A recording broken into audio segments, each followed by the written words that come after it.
welcome to another episode of Hey John. And today I wanted to go over another installation. We actually have done another installation of a ham radio in our Silverado EV. The last one we did was a Yaesu FT-500 radio. Not the 510, it was a little bit older version. This is actually a 300. It's an older radio. It's one I had, but I actually like it in the car better because it's smaller. The other one has a little bit bigger head. It is more capable, and it's a very easy radio to install. And I'm sure I will at some point use it again somewhere, someplace. But I like the smallness of this 300 head. I've also had the 400, but the 400 is a bigger head. I find when I'm driving down the road, I really can't use all the features. I either have to use what's pre-programmed in, or I don't use it while I'm driving for safety reasons. So in that case, the 300s work really nice.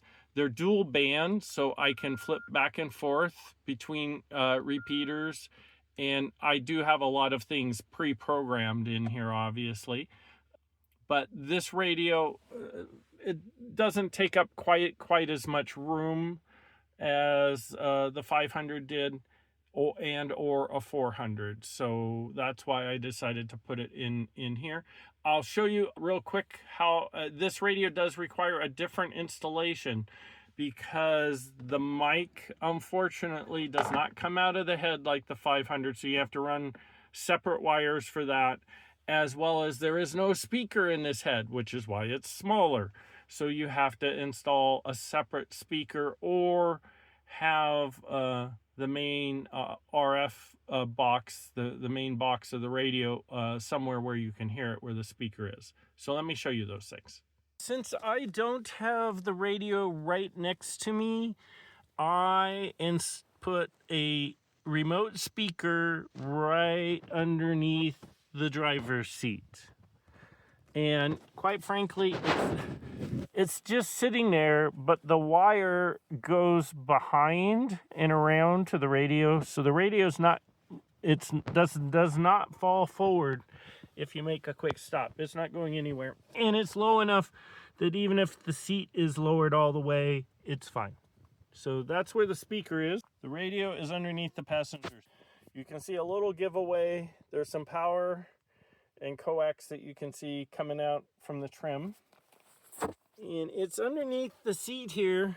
Hopefully we can see it. And it's not the best install, but instead of having the radio on the carpet and having it potentially come out, it's actually the frame. The Yaesus have a frame that you can slide the radio in and out of. And I actually have it zip tied, some industrial strength zip ties, to the bottom of the seat. That way the seat can go up and down and the radio doesn't care. So it just kind of hangs out there. And then this nifty little bracket for the head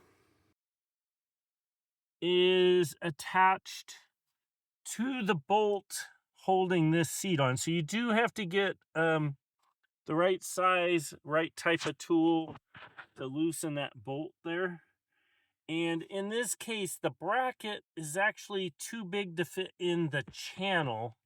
So I loosened it enough and actually put it underneath the channel, and that worked out really nice. That made it so it's nice and sturdy. That works really well. And then as you can see, we just have zip ties holding the wire that goes to the head to keep it attached. And then this here is the mic wire. And I currently just have a short extension from the radio to there. Sorry about the photos here are really bad. Now for power, I'm running under this channel up here, over here, and then I'm coming through here, and there's just a piece of felt, very thick felt, that keeps dirt and grime coming from the engine space where the battery is, the 12-volt battery, and here. So the power is just coming underneath, and it's going underneath that kind of down there. I don't know that you can really see it. And then I have found that the wires don't get squished here at all.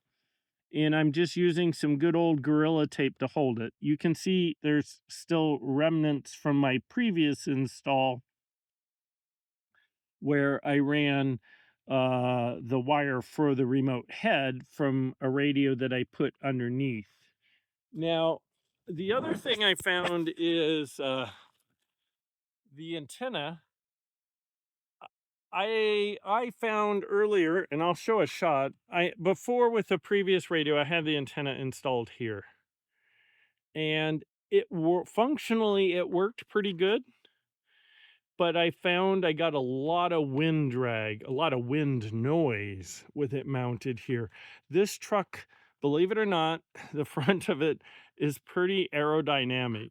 And when you take something like that ham antenna and you stick it right here, all of a sudden I was hearing it. Now, maybe it was because it was in front of me versus being behind me. I'm not sure, but it caused a lot of distraction, a lot of wind noise distraction that I didn't really care for. So when I went for this radio installation, I decided to do something different and use a mag mount. Now, I used a mag mount because I'm not really keen on drilling holes in the roof of my truck and having it leak. So this is a mag mount. I really like this setup. I like using the black antennas because you don't see them from a distance. As you can see, the coax is here, and then I just run it underneath the edge of this rubber seal. And this rubber seal is really about keeping dust out. This is the rubber seal that kind of keeps the water out, if you will. I mean, they both kind of work together. So we just run this down inside of here, and then I ran it under here, and then good old Gorilla Tape comes back. And I basically tried to find a location where the coax would not get squished. And where it seems to be working here, okay? It's been this way now for a month, maybe two. And no problems with the radio, and it doesn't seem to be getting squished. This is where I really would expect it to get squished. But there's another rubber seal on here and here. And so I basically, if you follow this path, and then I just ran it underneath this trim. Once I got it under here, ran it up there and then under the seat. Another path to do installation. Yeah, it doesn't look great with the door open, but if you close the door, it really doesn't look too bad. Not too bad at all. Now, some of you might want to ask, well, John, why didn't you put the radio back under here? Previously, I had the previous ham radio mounted right here, which worked really nice. Because your power was right here, the antenna was right here, and then I had to just run the one wire with a 500. I just had to run one wire. I didn't mount this radio in here, one, because I had to run multiple wires from it. I had, besides the power, I had to have the mic, I had to have the speaker. So it would have been a lot more wires traveling up there, which was not impossible to do. The main reason why I didn't put the radio back here is I discovered the hard way that when they work on your truck, especially if it has anything to do with, like, say, the cooling system, the battery cooling system. For instance, when I had the high voltage service problem and it was a cooling system that needed to be addressed, they take this out. Okay, so that means anything you put here, you got to make sure they can disconnect it. And luckily I had done that, but dummy John, they hooked it back up incorrectly when they put it all back together. So in this case, since my radio needed more wires run to it than I wanted to have to run, it was just easier to put it somewhere where it was pretty much going to be out of the way of any servicing. So I have cleared this space, cleared the frunk, So all I have to do is take my 2 things of tools out of here, and I can leave the truck at a service center and not worry about them doing that. I still like installing stuff here, but if you do, yeah, make sure you use some sort of quick disconnects, and I highly recommend you disconnect it and take it out before you take it into service, if it's something you can plan for at least. And that was kind of my thing. And the last time when I took this in, I hadn't really planned that well, and so it was in there, and they did not hook it back up correctly. Luckily, I figured it out before damaging the radio. But anyhow, something to be aware of if you do mount something in the front. I still like it for the right type of radios. So I don't know if you can even see it in the video, but there is a ham antenna up there on the top of this truck.